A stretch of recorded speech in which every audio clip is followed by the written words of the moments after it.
오늘의 사건 반장입니다. 배우 김민희 씨가 10년째 불륜 관계를 이어오고 있는 홍상수 감독의 아이를 임신했다는 보도가 나왔습니다. 김 씨는 현재 임신 6개월로 올봄 출산을 앞두고 있는 걸로 전해졌습니다.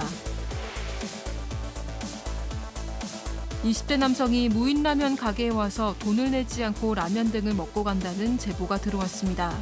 남성은 3차례나 왔는데 늘 같은 자리에서 같은 메뉴를 먹었습니다. 승용차가 카페 앞에 불법 주차하고 가버려서 장사를 망쳤다는 사장의 제보가 들어왔습니다.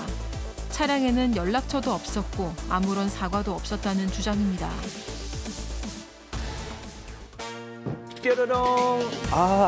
예, 좋습니다. 오늘 전해드릴 말씀이 다 고만고만하긴 하지만 그래도 많습니다. 빨리빨리 할게요. 진실 추적자 사건 반장 시작합니다. 일론 머스크 테슬라 이 최고 경영자가 만든 이 스페이스X의 우주선 스타쉽이 7차 시험 비행에서 그만 공중 폭발을 했습니다. 저렇게요. 자, 우주선 파편들이 붉은색, 흰색 막 꼬리를 남기면서 흡사 이 별똥별 마냥 빠르게 저렇게 낙하하는 모습이 포착이 됐는데 일론 머스크 이 영상을 올려놓고선 한마디. 성공했는지는 모르겠지만 성공은 모르겠지만 재미는 완전 보장 막 이러면서 이 엄청난 손해를 눈요깃감으로 승화하는 이 호연지기를 또 보여주더라고요. 역시 우리 돈 635조 원의 세계 제1부자의 스케일이었습니다. 오늘 출연자 소개 올리죠. 백다희 아나운서, 박지훈 변호사, 박상희 한국열린사이버대 교수, 김은배 전 서울청 팀장 나오셨습니다. 안녕하세요. 안녕하세요. 원보 씨도 그리고 사방 가족들 모두 감기 조심하세요 하신 이유찬님. 자, 저희 집 고양이 보리는요 사반만 하면 저렇게 초집중을 합니다. 이거 연출 사진 아니에요 하신 배슬비님. 자, 9호선에서 문 열리자마자 사람들 뚫고 와서 저 자리에 앉은 남자 임신부 소개합니다. 순산하세요 하신 황지숙님. 자, 지금은 사라진 글로벌 픽을 좋아하는 제 남동생 김마루하의 6살 생일을 축하해 주세요 하신 8살 누나 김마루나님. 자, 시애틀 삽니다. 50년 전 국방부 50헌병대에서 근무했던 친구들 한용이 편영무 김국환 찾습니다. 사반 보면 꼭 좀 연락해 주세요 하신 김운용님, 김준희님 모두 사랑합니다. 자, 재미는 물론 의리로 함께하는 아세사반 뉴스 755. 대한민국과 전 세계 동포 가족 여러분의 시선을 모아서 출발합니다.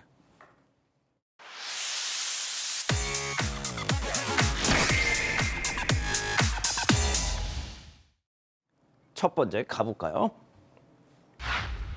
유리문의 쿵입니다. 제보 영상 만나보시죠. 자, 전동 킥보드 타고 등장한 저 남성 한 건물 앞에 스톱하더니요. 그런데 바로 그때 갑자기 부 하더니 쿵, 쿵 하면서 급발진하면서 저 남성 뭐야 이거 막 좀 약간 좀 당황하는 눈치죠. 일단 자리를 옮겨서 킥보드를 거치합니다. 자, 그리고는 아무 일도 없었다는데 건물 안으로 입장. 자, 잠시 뒤 일행과 나온 저 남성 찝찝해서일까요? 아까 그 부딪힌 현장을 계속 막 쳐다보는데 하지만 그냥 휙 돌아서 가버립니다. 자, 어떻게 됐나 했더니 건물 한쪽 유리문이 저렇게 와장창 박살이 났습니다. 예. 그냥 가면 어떻게 연락처라도 남겨놓고 가든가. 네, 사건은 지난 1월 8일 경기도 고양시의 한 건물 앞에서 발생했습니다. 오후 3시 20분쯤에요. 20대 초중반으로 보이는 남성이 공유 전동 킥보드를 타고 건물 앞에 멈춰 섰습니다. 그런데 뭘 잘못 만졌는지 전동 킥보드가 급발진한 것처럼 앞으로 튀어나가서 건물 한쪽 유리를 그대로 들이받았는데요. 그 충격에 강화 유리가 와장창 깨졌고요. 붙여놨던 광고 시트치도 찢어졌습니다. 그런데 충돌 로 남성의 행동이 더 황당했습니다. 남성은 이 전동 킥보드를 입구 옆에 세워놓고 건물 안으로 들어가더니 안쪽에서도 깨진 유리를 한 번 쓱 확인을 했습니다. 하지만 별다른 조치 없이 볼일을 보러 갔는데요. 그렇게 약 1시간 30분 후에 이 남성은 일행과 함께 다시 나타났습니다. 건물 밖으로 나왔는데 이번에는 깨진 유리 앞에서 서서 확인하고도 그냥 자리를 떠났습니다. 이 제보자는 이 건물의 건물주인데요. 이 파손으로 약 50만 원가량의 그 수리 비용이 들 것 같다고 전했습니다. 팀장님, 흙 파면 50만 원 나옵니까? 돈도 돈이지만 저렇게 된 거 봤으면은 뭐라도 하고 갔어야지. 그냥 가면 어떡해. 그렇습니다. 제보자 입장에서 볼 때는 유리를 깨질 때부터 건물에 있다가 나올 때까지 유리가 깨진 줄 알면서도 아무런 조치나 배상 안 해놓고 싹 간 거에 대해서 너무나 괘씸하다고 생각하는 건데요. 그래서 이 제보자 입장에서 볼 때는 그래도 혹시 올지를 몰라 하고 일주일간 기다렸는데 오지 않으니까 어제 경찰에 신고 접수를 되었습니다. 그런데 이 남성 같은 경우는 사실은 이 계단 건물의 목욕탕에서 이런과 같이 목욕탕 갔던 것 같아요. 그렇기 때문에 이용 내역이 있기 때문에 인식사항이 나올 것 같고 또 저 전동 킥보드 있지 않습니까? 저것도 그 회사에 연락하게 되면 저거를 빌려간 사람 인적사항이 나오니까 저 남성을 잡는 건 시간 문제이긴 한데 저렇게 되면 사실은 저 남성은 처벌받느냐? 과실 재물 손괴는 사실은 고의가 없으면 형사처벌은 안 받지만 민사소송을 해야 되기 때문에 돈을 받을 수 있어요. 돈 받는 게 문제가 아니라 저렇게 행동을 했기 때문에 처벌받길 원하지만 과실이라고 한다면 형사처벌은 받지 않고 돈으로 예. 처벌을 받을 수 있습니다. 알겠습니다. 좋습니다. 다음 이어가죠. 주방에서 쓱싹쓱싹입니다. 자, 배달기사인 이 사방 가족께서 음식점에 가셨다고 황당한 모습을 목격했다는데요. 충격 영상 만나보시죠. 자, 주방에서 물티슈로 강아지 발을 닦고 있는 저 직원 보세요. 이번에는 꼬리를 탁 들더니 엉덩이 거기를 그냥 착착착착 닦고 자, 물티슈 던졌어. 강아지를 안은 그대로 음식 담긴 봉지를 턱 꺼냅니다. 그리고는 주방 의자 위에다 강아지를 탁 내려놓더니 손을 씻나 했는데 또 포장된 음식을 꺼내와서 봉지 안에다 쓱싹쓱싹 넣고 있어 저거를. 그리고 매듭까지 꼭꼭 묶어가지고 배달기사한테 샥 줍니다. 진짜 어쩌면 좋니. 주방에서 강아지 엉덩이 닦는 것도 황당한데 손 씻을 생각을 안 하네. 네, 맞습니다. 바로 어제 있었던 일입니다. 제보자는 배달기사인데요. 서울 동대문구에 있는 요거트 아이스크림 매장에 배달 음식을 받으러 갔습니다. 그런데 한 직원이 주방 안에 있는 의자에 앉아서 물티슈로 강아지의 발과 항문까지 닦았다고 합니다. 아무래도 대변을 닦은 것 같다는 게 제보자의 주장인데요. 그런데 직원은 강아지를 닦은 손을 씻지도 않고 그대로 배달 음식을 포장하고 나서 아무렇지 않은 것처럼 제보자에게 건넸다고 합니다. 심지어 제보자 바로 옆에는 손님도 있었는데 이런 행동을 했다고 하고요. 제보자에 따르면 현장에는 사장으로 추정되는 인물도 같이 있었고 이 배달하러 매장에 들을 때마다 이 강아지가 항상 주방에 있는 걸 봤다고 합니다. 심지어 주방문을 막아놔서 강아지가 주방 바깥으로는 나갈 수 없도록 해놨다고 하고요. 제보자는 늘 강아지가 주방에 있는 걸 보고 좀 좋게 생각하지 않았지만 이번에는 정말 아니라는 생각이 들어서 제보하게 됐다고 했습니다. 그러면서 배달을 다니면서 너무 더러운 업체를 많이 봤다고도 했는데요. 경각심을 일깨워서 모두가 개선했으면 하는 바람에 제보를 했다고 전했습니다. 박 변호사님. 네. 요즘 개털 아이스크림 들어가면 어떡해. 강아지도 싫어합니다. 강아지도 거기에 있고 싶겠습니까? 자, 법적인 말씀을 좀 드리면 식품위생법 위반의 소지가 매우 높습니다. 우리 식품위생법은 동물하고 반려견하고 사람하고 같이 있지 않도록 분리되도록 이렇게 규정을 하고 있고 다만 예외적으로 만약에 있게 된다면 무슨 상자나 케이지 안에 둔다든지 다른 요건들을 좀 갖춰야 됩니다. 목줄도 착용해야 되고요. 근데 지금 보면 케이지도 아니잖아요. 또 목줄도 없습니다. 어쨌든 지금 식품위생 위반 소지가 크고요. 만약에 위반됐다면 3번 정도 연속 위반을 한다면 최대 1개월 이내에 영업정지도 맞을 수 있는 그런 상황입니다. 그렇군요. 알겠습니다. 자, 다음 이어가죠. 대만 관광객 필수템. 자, 오늘 하루 종일 화제가 됐던 사진인데요. 함께 만나보시죠. 자, 여행 가방에 붙어있는 스티커 주목해주세요. 저는 대만 사람이에요. 밑에는 또 일본인으로 타이완진 데스. 자, 또 I'm from Taiwan. 영어 또 그 옆에는 대만 지도까지 있습니다. 자, 다른 여행 가방 보니까 대문짝만하게 I'm not Chinese. 와타시와 타이완진 데스. 자, 그리고 대만 국기 청천백일기가 저렇게 턱 있습니다. 교수님 설명 좀 해주시죠, 이거. 네, 여행 가방에 붙어있는 이 다양한 스티커들은 요즘 SNS에서 대만에서 유행하는 여행 스티커라는 제목으로 주목을 받았습니다. 지금 보듯이 영어, 일본어, 한국어로 저는 중국인이 아니에요, 대만 사람이에요. 한국어로는 잘 좀 해주세요. 막 이렇게 돼 있고 국기도 있고 여러 가지 지도도 있고 이렇습니다. 그 이유는 그 중국 사람들이 여행을 할 때 좀 무례한 행동을 많이 했었기 때문에 부정적인 이미지가 여러 나라에서 있다는 거예요. 그래서 중국인이라는 오해를 받고 싶지 않았다라는 해석이 있고요. 지금 또 하나의 해석은 대만 사람들의 정체성과 문화를 강조하는 상징적인 표현이다라는 해석도 있어요. 다만 지금 대만 내에서 이 스티커가 보편화된 건 아니라고 합니다. 이런 스티커를 본 많은 누리꾼들이 얼마나 중국 사람이라고 오해를 많이 받았으면 저런 방법까지 생각했을까라는 다양한 반응을 보이고 있다고 합니다. 그렇군요. 알겠습니다. 자, 다음 이어가죠.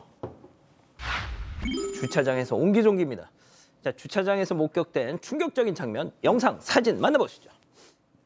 자, 차량 후방 카메라에 찍힌 모습인데요. 주차장을 빠져나가려는데 왼쪽에 주차된 차들 안쪽으로 사람들이 저렇게 옹기종기 모여 앉아 있습니다. 대체 뭘 하는 건가 했더니 간이 테이블 위에 저 익숙한 초록색 병들, 소주병. 공설 운동장 주차장인데 거기 모여가지고 저렇게 대낮에 거한 술판을 벌이고 있더라. 자, 저기 뭐 무슨 문제가 있을까요? 많은 문제가 있죠. 좀 차량을 이렇게 안 온화하게 만들어놨어요. 기역자로 딱 세워놨죠.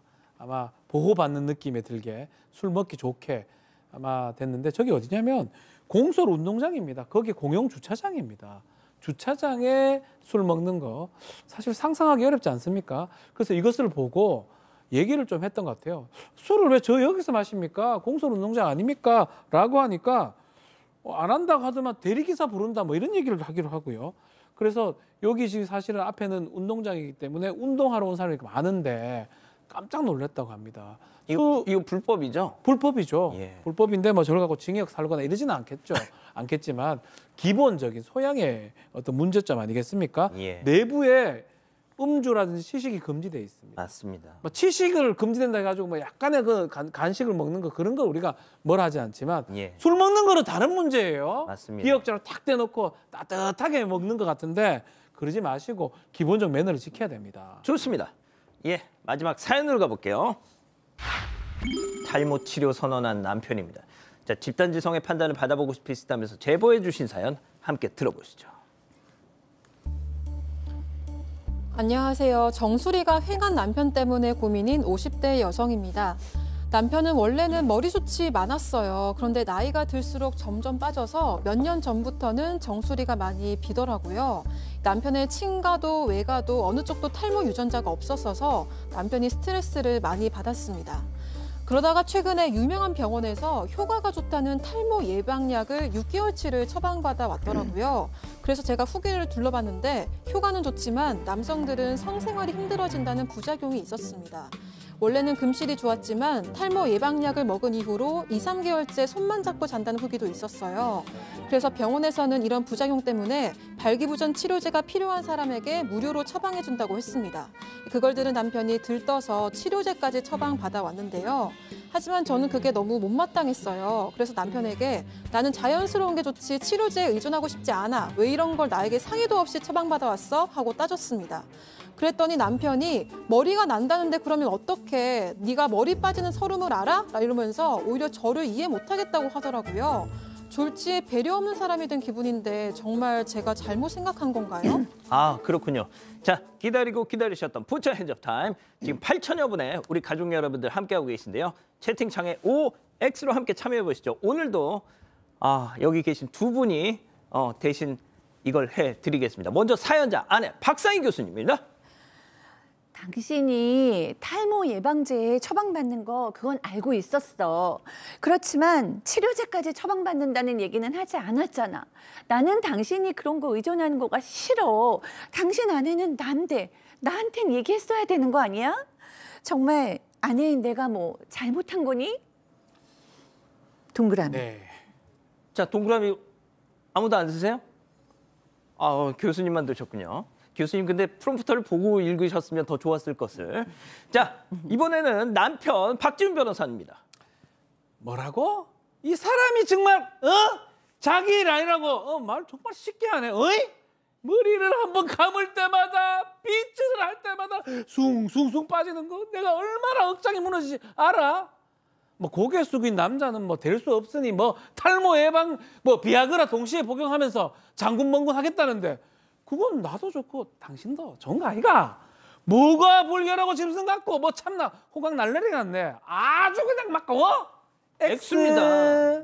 아, 야, 이거 1대3이에요. 자, 일단 은배 팀장님부터요. 그렇습니다. 여성 같은 경우에는 사실은 미장원도 하고 화장도 하지만 남성의 자존심은 머리입니다. 성경을 보시면 삼손이 머리가 있어야만 힘을 쓰지 않습니까? 근데 이 남편 머리 많았다가 머리 적었는데 스트레스 받기 때문에 약을 복용해서 머리 키운다. 그런데 그 약이 부작용이 있어. 그래서 불타그라를 먹는다. 요거는 아내분이 사실은 이해해 줘야 되는 것이지 저걸 가지고 남편을 비난하면 절대로 안 되니까 내 친구도 그래요. 저걸 먹더라고요. 근데 정말 머리카락이 납니다. 그걸 이해해 주십시오.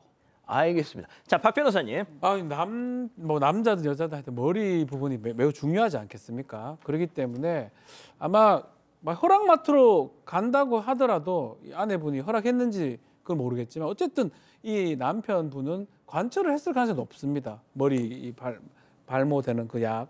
그러면 또 성기능이 좀 그래 되기 때문에 또 그 약이 필요하고 어쩔 수 없는 상황이 아닌가.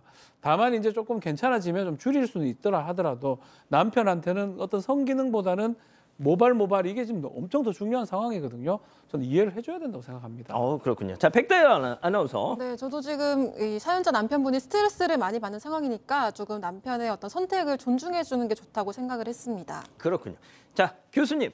네, 탈모 예방약 처방받는 거는 이해가 충분히 되죠. 그런데 그 치료제까지 처방받는 거는 아내들의 대부분이 별로 좋아하지 않을까. 그러니까 나를 위해서가 아니라 남편이 그렇게 약을 많이 먹는 것도 불편하고 사실 지금 50대 부부잖아요. 그러니까 충분히 사실은 이렇게 뭐 억지로 그런 약을 먹지 않아도 되지 않을까 하는 생각이 들어서 남편의 건강을 생각해서 네, 동그라미 했습니다. 그렇군요.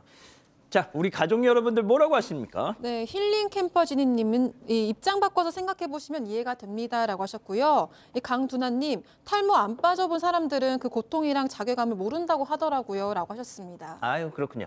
자, 사반 제보 메일과 카톡 제보 채널 많은 사연 제보 기다리고 있습니다. 오늘도 유튜브 라방 사반 후반 대기 중이고요. 자, 갓난 아기를 키우는 주부 이지은님 보고 계신가요? 서울에서 결혼하고 나서 남편 직장 때문에 충남 서산에 내려와 계신다고요. 자, 남편이 H 대기업을 다니는데 그곳 사장님한테 전하고 싶은 말씀이 있답니다. 제발 휴무일에는 회식 좀 못하게끔 지침 좀 내려달라 말이죠. 이 주변에 가족 지인 하나도 없는데 신랑이 꼭 휴무일에 회식 간다고 나갔다가 밤늦게 술에 떡이 돼가지고 오면은 진짜 속에서 이 천불이 나신대요. 모 사장님, 워라벨까지는 바라지도 않아요. 그놈의 회식이 진짜 저희 가정을 힘들게 합니다. 제발 좀!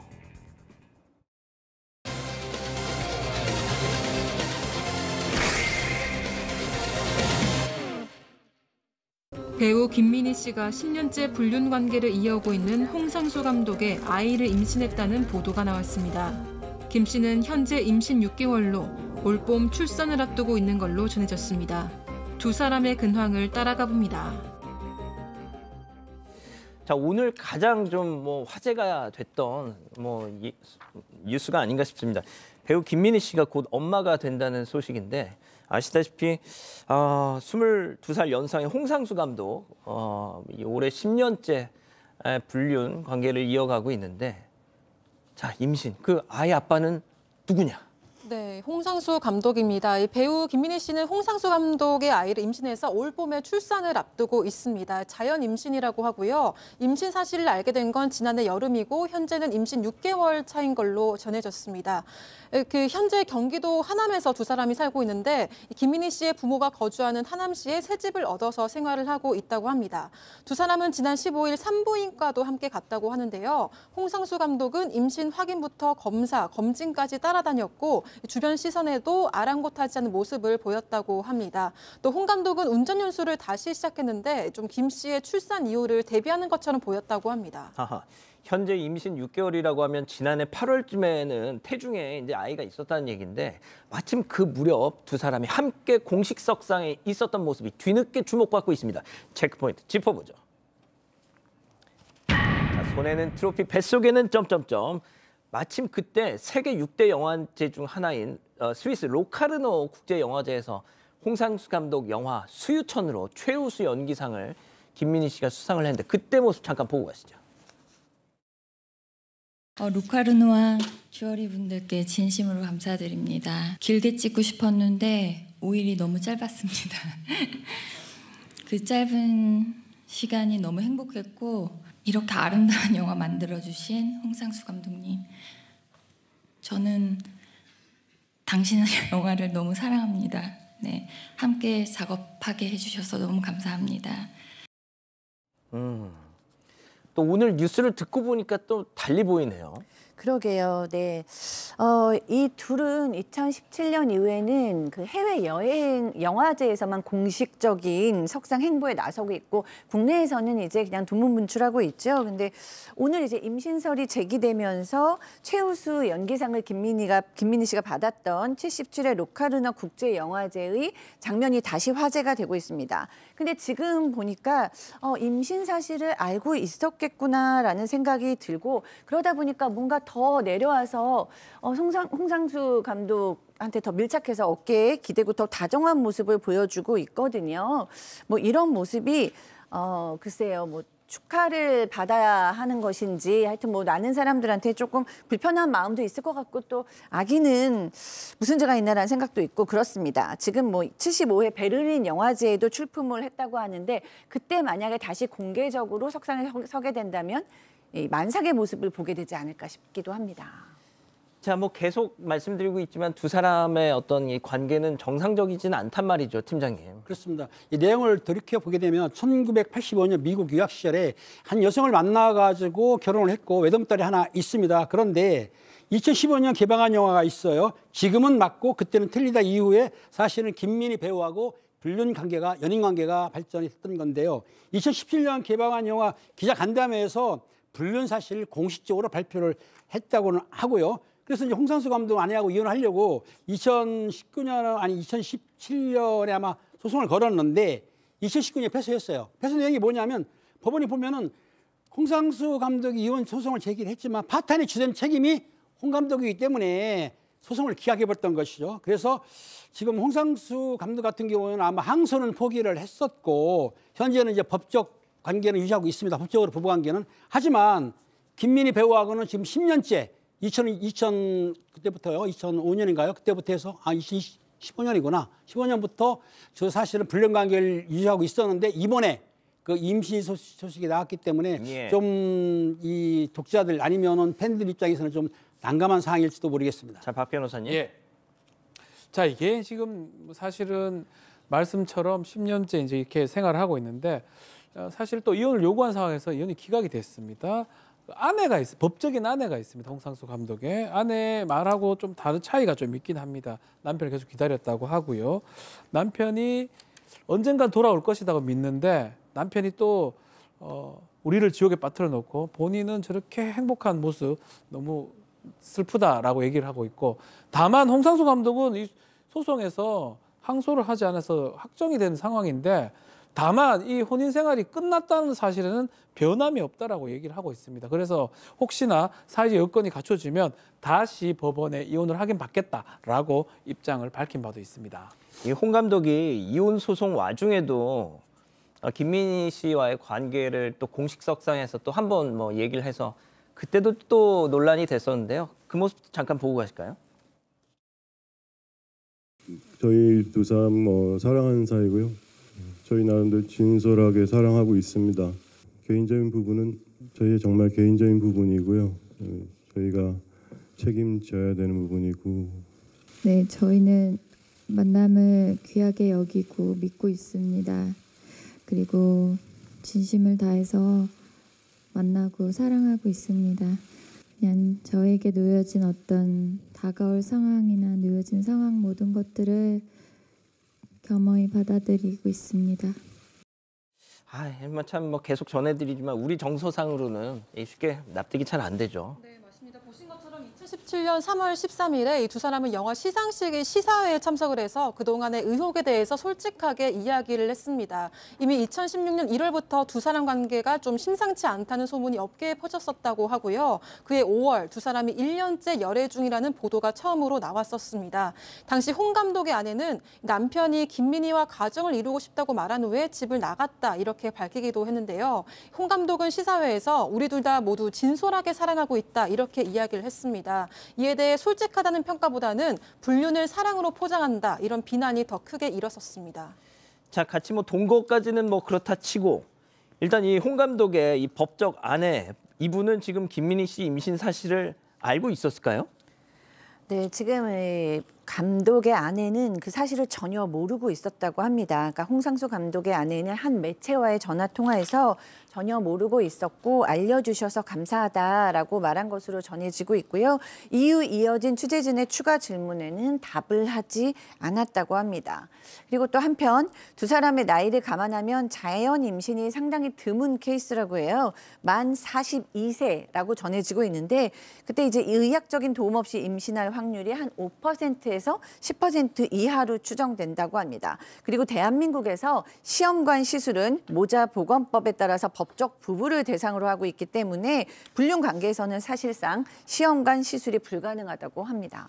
박 변호사님, 예. 이제 이 아이가 태어나게 되면 어떻게 되는 겁니까? 그러니까요. 지금은 뭐 호적은 없고요. 가족관계 증명서가 있습니다. 그걸 좀 떼보면 설명이 좀 가능한데요. 김민희 씨 가족관계 증명서에 아이를 뭐 이렇게 기재할 수도 있을 거고 또 만약에 이 홍상수 감독의 아빠 아니겠어요, 친부? 예. 아빠가 이 아이를 인지를 하게 되면 홍상수 감독 가족관계 등록부에 기재가 될 수도 있습니다.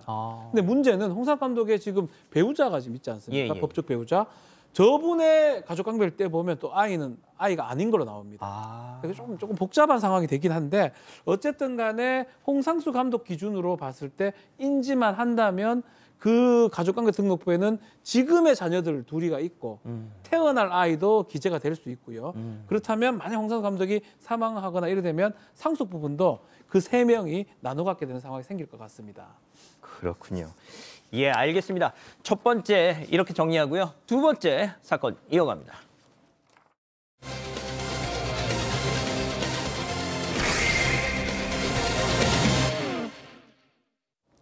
지난해 12월 12일 한 무인 라면 가게에 남성이 들어옵니다.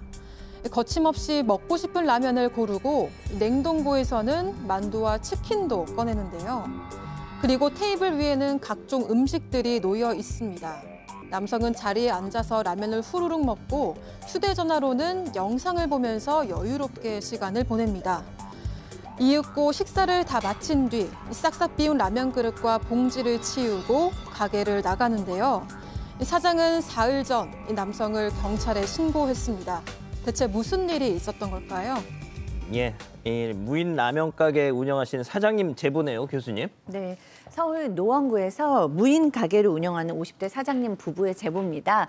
이 사장님께서는 매일 저녁이 되면 이제 재고를 체크한다고 해요. 근데 어느 날 이제 재고를 체크하는데 뭔가 계산이 되어 있지 않은 라면, 만두, 음료수 등이 있다는 것을 발견했습니다. 이상하다 싶어서 CCTV를 돌려봤는데 그 이유를 찾았다고 합니다. 새벽 5시 20분쯤에 20대 남성이 가게 안에 들어와서 휴대전화로 영상을 보면서 저렇게 테이블 위에 라면에 볶음 김치에 만두에 아이스크림까지 싹 세팅한 채 너무 맛있게 먹는 것을 안 거예요. 다 먹고 입을 이제 휴지로 싹 닦은 다음에 그릇들을 치운 후에 가게 밖을 나갔다고 합니다. 예. 그렇게 나흘쯤 흘렀을까? 사장님은 그날도 역시나 재고 정리를 하는데 역시나 뭐가 비어있더라는 겁니다. 이 녀석 또 왔다 갔구나 직감하셨다는 거죠. 체크포인트 짚어보죠. 자, 그 녀석의 최애 사장님 얘기 들어보시죠. 이제 나흘 있다가 또 로스가 났다고 저한테 남편이 또 연락이 온 거예요. 그 사람이 먹는 게 기본적으로 짬뽕을 항상 먹어요. 그래서 저희가 찾기가 쉬워요. 전날도 짬뽕, 양념치킨, 볶음김치, 수수 만두, 아이스크림. 두 번째도 짬뽕, 양념치킨, 만두, 음료수, 김치, 뭐 소떡소떡, 목류 이런 거를 먹고 그냥 너무 편안하게 내 집처럼 와서 먹고 쓰레기통에 버릴 거 버리고 다 배 채우고 그대로 그냥 자연스럽게 가더라고요. 근데 이 친구가 한 번 오면 뭐 한 3만 원 뭐 이 정도 먹고 가니까 저희한테는 매출이 엄청 큰 거거든요. 와, 지금 채팅창에 우리 가족 여러분들이 그 짬뽕 상호를 벌써 맞추시네요. 예. 저도 좋아하는 겁니다. 잘 드세요? 예. 짬뽕 너무 좋아합니다. 예. 아니 그 짬뽕 라면 좋아합니다. 그 좋아. 예. 이 사람이 뭐 일반적으로 그럴 수 있습니다. 먹던 라면 많이 먹기도 하죠. 뭐 라면이든 뭐 그 컵라면이든 그렇게 되는데 12월 16일 날 지난해 이제 그 어떤 짬뽕하고 뭐 만두하고 이제 먹었는데 며칠 있다가 또 반복이 되니까 하긴 했는데 조금의 차이는 있습니다. 어떤요? 그 브랜드의 짬뽕은 항상 먹습니다. 다른 건 절대 안 먹습니다.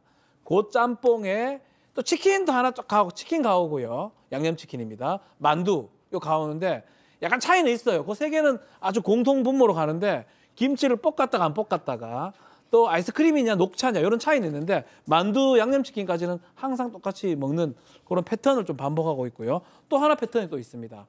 고정석이 있어요.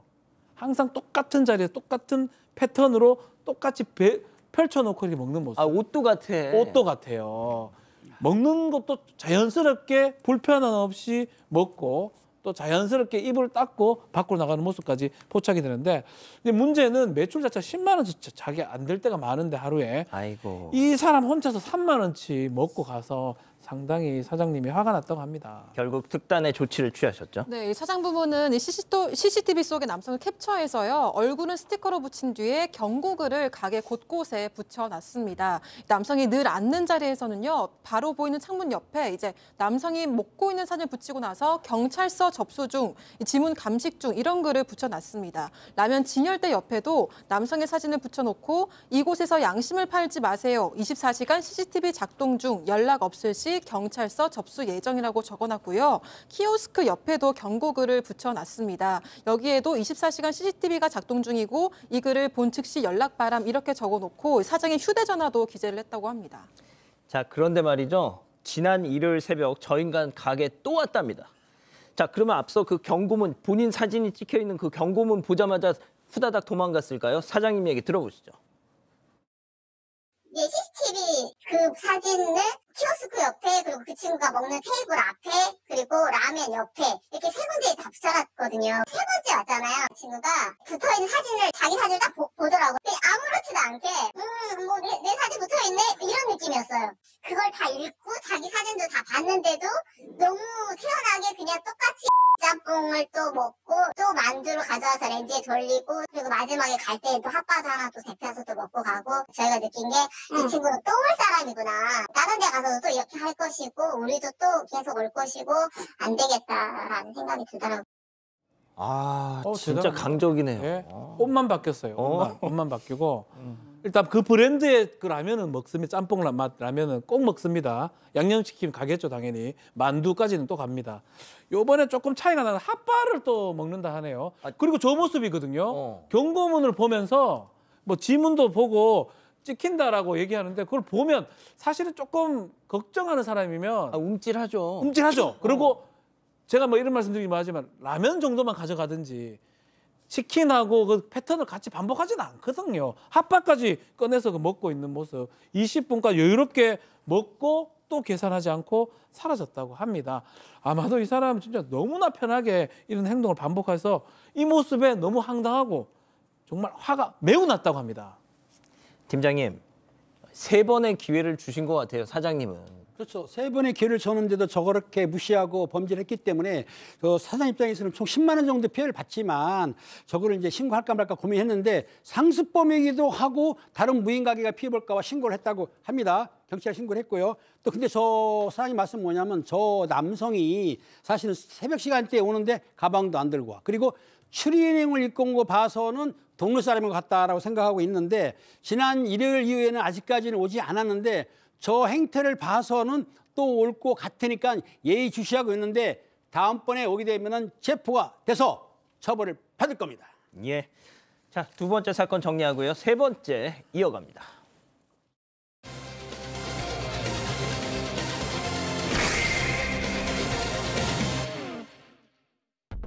승용차가 카페 앞에 불법 주차하고 가버려서 장사를 망쳤다는 사장의 제보가 들어왔습니다.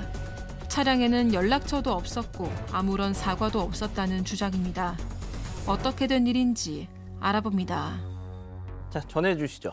네, 제보자는 서울 도봉구에서 디저트 카페를 운영하고 있는 여자 사장입니다. 보통 오후에 천천히 열어서 새벽까지 배달 장사를 한다고 하고요. 그런데 지난주 토요일에 오후 5시쯤에 가게로 출근을 했는데 한 검은색 차량이 가게 앞을 떡하니 막고 있었다고 합니다. 당연히 불법 주차 차량이었는데요. 하지만 가게 앞에 주차를 하는 경우가 가끔 있었다고 해요. 주변 시장에 잠깐 가거나 식사를 하는 경우였고 한두 시간 뒤면 갔기 때문에 일일이 신고하지는 않았다고 합니다. 그런데 이 차량의 차주는 아무리 기다려도 돌아오지 않았다고 합니다. 아니, 저 전화번호 해서 차 빼라고 하면 되잖아요. 원래 같으면 그게 가능한데요. 이 차량에 문제점이 좀 있습니다. 어떤요? 전화번호 없습니다. 아이고. 아무것도 없어요. 연락이 안 되는 거죠. 와, 문을 그냥 제대로 막아버렸네. 그러니까 이 상황에서 이 제보자 입장에서는 뭐 할 수 있는 게 없었다고 하는데요. 그래서 CCTV를 좀 살펴봤다고 해요. 보니까 오후 4시쯤에 이 차량이 후진으로 돌았던 모습도 보였고요. 3명의 남성이 있었다고 합니다. 소지품도 꺼내고. 근데 문제는 장소를 미리 물색하는 모습도 보였다고 합니다. 운전석에 남성도 내렸다고 하고 옷을 입고 문과 트렁크를 박 변호사님, 저것 좀 보세요. 문을 세상에. 이 모습이거든요. 뒤로 후진해서 주차를 하는 모습 보이고, 문제는 아마 당시 주변 가게들은 대부분 영업 중이라서 아마 이 제보자 차량 주차하는 거 자체를 보지 못했던 것 같습니다. 자, 보신 것처럼 정말 그 출입문을 아예 그냥 막아버렸어, 차로. 예. 그리고 또 번호도 안 남겼어요. 그러니까 사장님은 정말 완전 멘붕에 빠질 수밖에 없었다고 하는데요. 체크포인트 짚어보죠. 반토막 났다. 사장님 얘기 들어보시죠. 뭐라고 오신 거예요? 혹시 가게 문 여신 거 맞으세요? 라고. 앞에 차가 있어서 그냥 오늘은 안 여시는가 보다 이렇게 말씀하셔서 거기서 오는 스트레스도 진짜 엄청나더라고요. 그래서 제가 나가서 직접 음식 드린 적도 있고 손님이 안을 못 들어오니까 매출이 반토막 나고 그냥 하루 그냥 날아간 것 같아요. 저희가 디저트 카페다 보니까 주말에 팔려고 금요일날에 케이크를 좀 많이 준비해놔요. 나가고 싶어도 제가 팔 수가 없는 제 이 상황에서 나가지 않은 케이크를 보면서 그게 좀 슬펐어요, 그날. 그래서 좀 많이 울었던 것 같아요. 아유, 주말 장사가 그냥 말아드셨네, 진짜 사장님. 그러니까요. 사장님 정말 속상하셨을 것 같고 너무 좀 안쓰럽네요. 이 케이크 날짜 지나면 사실 팔 수도 없고, 이 사장님네 가게는 좀 작게 배달 위주로 하는 가게래요. 그러니까 이렇게 딱 막아놓으면 조명도 좀 어둡고 작으니까 이게 장사를 하는 건지 안 하는 건지 좀 사람들이 정확히 잘 모르겠는 그런 상황이 되는 거예요. 그래서 그날 제일 많이 받은 연락이 오늘 가게 문 여신 거 맞아요? 이런 질문이었던 거예요. 그리고 이제 배달 라이더들께서도 너무 이제 좁게 들어올 수 있는 길이 없으니까 막 이렇게 힘들게 들어왔다 나가시는데 그것도 너무 죄송했대요. 이 사장님께서 이제 구청하고 경찰에 신고하시느라 계속 그러니까 하다 보니까 주문도 수시로 중단했어야 되고, 워낙에 멘붕에 빠지다 보니까 주문 실수도 있고 배달도 좀 잘못 가고 그날 좀 여러 가지로 어려우셨다고 해요. 퇴근할 때쯤 돼서 딱 보니까 그날 보통 때의 수입의 반토막이었다고 합니다. 팀장님, 사건 반장에서 그동안 많이 전해드렸지만 저것도 함부로 견인할 수도 없잖아요, 저거.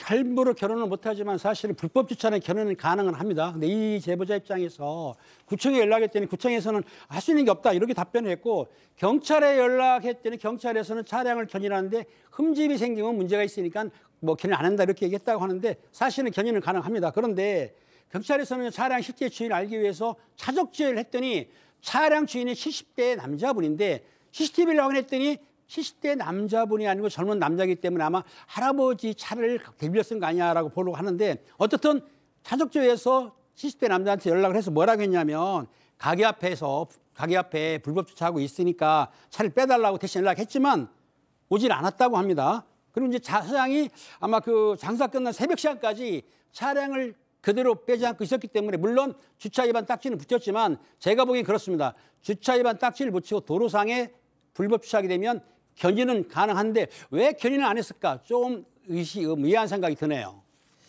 아니 뭐 원칙은 뭐 그것도 그게 가능하다라고 하는지 모르겠지만 실제적으로 저렇게 견인이 되는 경우가 거의 없잖아요.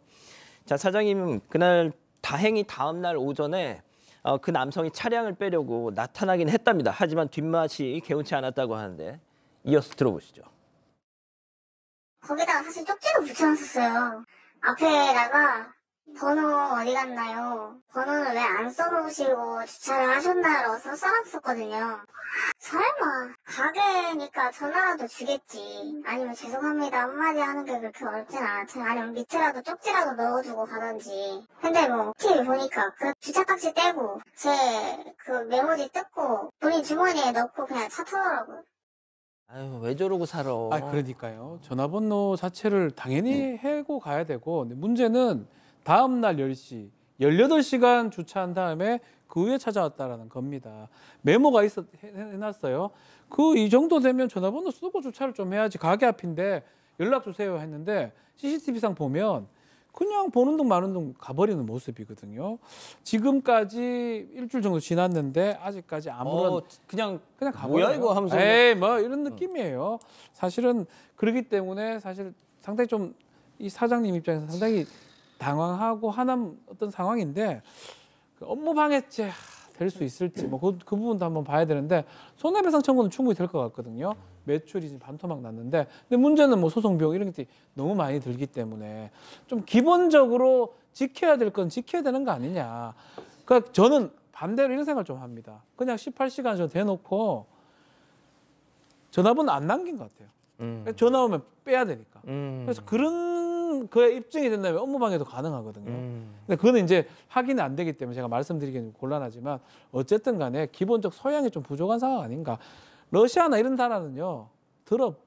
버립니다. 깔아봅니다. 근데 그건 안 되겠죠. 뭐 그건 안 되는 일이지만 다른 나라에서 교통을 방해하거나 특단의 사정이 있으면 탱크 같은 걸로 그냥 깔아버리거든요. 뭐 그래 해라는 건 아닌데 기본을 지켜라. 이 말씀 꼭 드리고 싶습니다. 알겠습니다. 자, 이렇게 정리하고요. 별별 상담소 이어갑니다.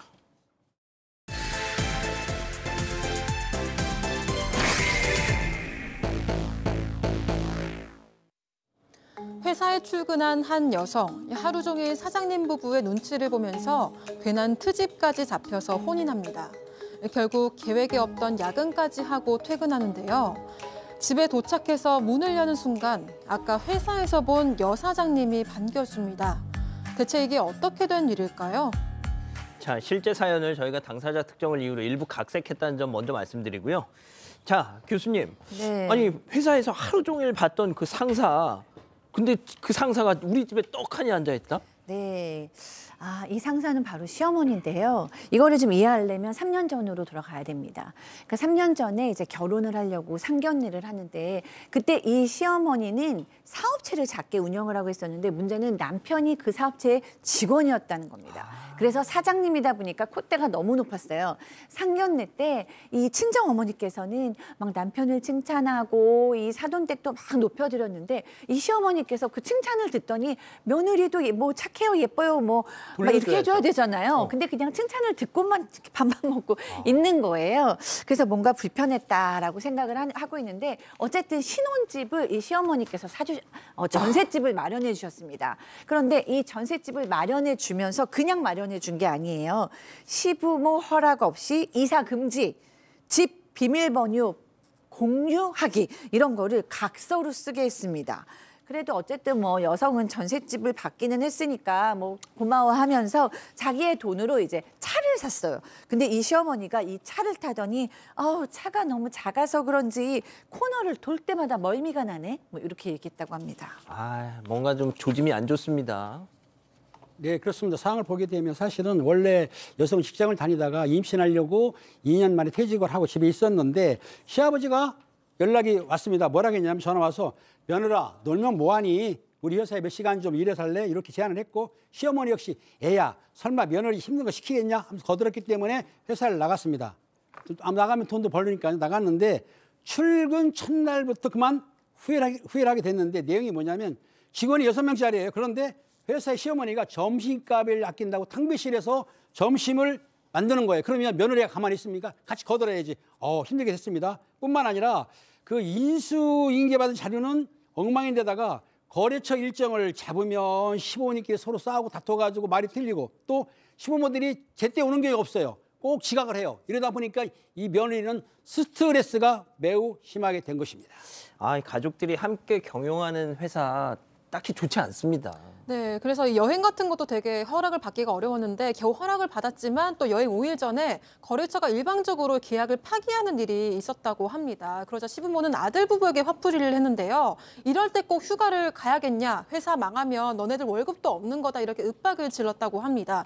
하지만 이건 빙산의 일각이라고 하고 이 시부모는 회사에서 싸울 때도 서로에게 좀 욕설을 퍼부으면서 직원들에게 화풀이를 했대요. 그래서 여성은 좀 다른 직원들 앞에서 너무 창피해서 진땀을 흘린 경우가 정말 많았다고 합니다.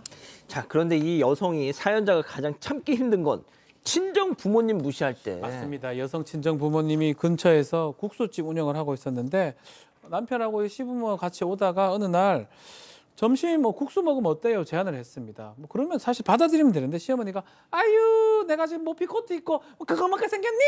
그걸 단칼에 거절을 했다고 해요. 남편이 그러니까 아유 그래 장모님 국수 맛있으니까 엄마 한번 먹어보시니까 야야 네가 그 자극적인 음식 좋아하니까 그런 거야. 그 다 조미료 투성이야 라고 비꼬았다고 해요. 세상에. 그래서 여성 입장에서는 정말 눈물을 흘릴 거 참으려고 창밖을 바라봤는데 그때 하나 더 보탭니다.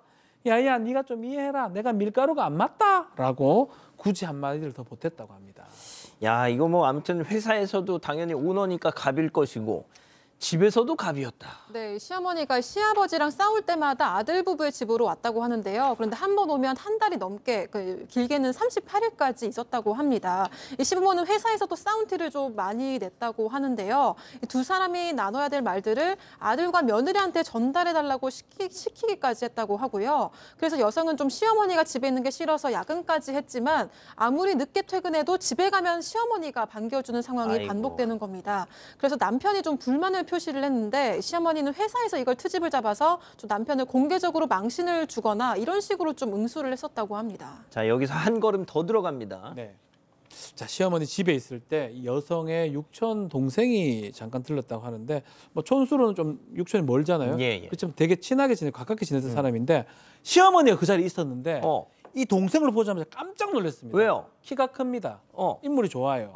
그래서 칭찬을 늘어놓는데 갑자기 의대생이라는 말 듣고 정말 방긋 웃었다고 합니다. 그러면서 야야 우리 막내 지우이하고 너무 잘 어울릴 것 같지 않나? 이렇게 부탁을 주선의 부탁을 아마 한 것 같습니다. 아, 시동생 지훈이. 예, 시동생 지훈이 막내인데 근데 이 막내 문제가 사실 그 외형적으로 막내 지훈이가 엉망이었던 것 같아요. 그래요? 전혀 안 어울리는 게 왜 그러냐면 나이도 많고요. 직장이 제대로 된 게 없어서 부모가 살아준 PC방 거기서 근근히 살아가고 있는데 지금 나이 차이도 많이 나는 의대생 주선해달라? 이건 좀 말이 안 된다고 생각했던 것 같습니다. 자, 이젠 하다 이 여성 며느리의 육촌 여동생까지 탐내는 시어머니. 결국 며느리도 참지 않고 들이박았다는 거죠. 자, 내 말이 법이란 시어머니 역할의 박상희 교수, 여동생 지킴이 며느리 역할엔 백다희 아나운서, 장가가고 싶은 PC방 사장님, 이 도련님 역할엔 박지훈 변호사, 별별 극장 레디 액션. 우리 육촌 아가씨는 잘 지내고 있다니? 아직 남자친구는 없고 의대도 잘 다니고 있지? 어머니, 제가 말씀드렸잖아요. 곧 시험이라서 연애할 생각이 없대요. 어머, 딱이네. 공부만 딱 집중할 수 있게 우리 지윤이가 외조 하나는 끝내줘요. 야, 이 형수, 뭐 이 쓸데없는 걱정을 하노. 내가 뒷바라지 확실하게 해준다니까. 의대 아이가. 도련님, 나이도 10살이나 많고 외모도 그렇고 솔직히 얘기해서 아니 둘이 너무 안 어울려요. 그냥 다른 좋은 분 있으니까 그분 만나세요. 든든하지 않나? 어머 얘, 너 말이 좀 웃긴다.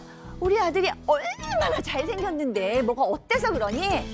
아 정말 너는 뭐가 잘났다고 우리의 기를 죽이니? 어머님, 제가 정말 다른 건 다 참았는데요. 이건 진짜 아니죠. 언감생심 어디 넘보세요 지금. 아, 좋습니다. 자, 그럼 별별 상담소 오늘의 궁금증 짚어보죠. 와우. 아, 회사에서도 집에서도 이렇게 갑질하는 시부모, 우리 부부 어떻게 독립을 해야 되겠느냐 묻고 계시는데, 자, 팀장님. 이건 지금 시어머니가 너무 너무 과한 욕심을 부리는데 이 며느리가 단칼에 잘라야 되지 여유를 주면 안 되니까 확실하게 탐 못 내게 확실하게 잘라주세요. 팀장님, 근데 예. 전셋집도 해주셨어. 예. 취직도 시켜줬어. 어떻게 해야 됩니까? 그건 남편이 그 정도는 해야 결혼할 거 아닙니까? 요거는 여동생하고는 별개인데 물론 여동생이 좋아하면 할지는 모르지만 객관적으로 볼 때 요거는 안 될 것 같습니다. 그렇군요. 자, 교수님.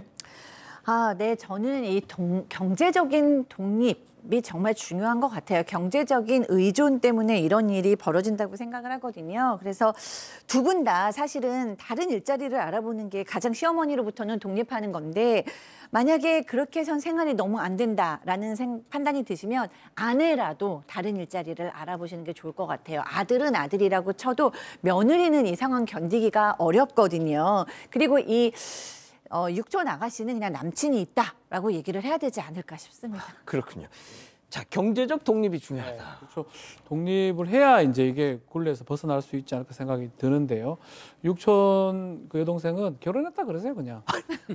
약혼했다 하든지 아주 관심 1도 없다. 아직 처녀인데 결혼했다 그러면 어떻게 해? 결혼 너무 하려고 하고 있다라는 식으로 그냥. 그럼 우리 지훈이랑 더 잘 맞겠네. 그러면 어떻게 해? 너무 안 맞다고 그렇게 그냥 얘기해야 됩니다, 이런 거는. 그냥 씨를 끊어야 됩니다. 싹둑 잘라야 됩니다. 예. 박 변호사님. 네. 그래도 PC방 사장님이잖아요. 10년 차이 난다고 하고 싫어하잖아요. 그 육촌 동생 의사는 아직 확인이 안 된 것 같은데. 확인할 필요도 없어요. 안 좋아합니다. 네. 안 좋아하죠, 그죠? 네. 네, 안 좋아한다니까요. 백다이아나운서 보면 알잖아요. 자, 백다이아나 아나운서. 네, 가족분들 의견도 보면요. 윤희선님도 경제적으로 독립하세요라고 하셨습니다. 전혜연님도 최고로 먼 거리로 이사를 가시고 어머님하고 연락을 끊으시는 게 낫다고 봅니다라고 하셨고요. 경미호님도 남편이 다른 직장을 구해보세요라고 하셨습니다. 그렇군요. 자, 별별 상담소 이렇게 정리하고요. 잠시 뒤에 돌아오겠습니다.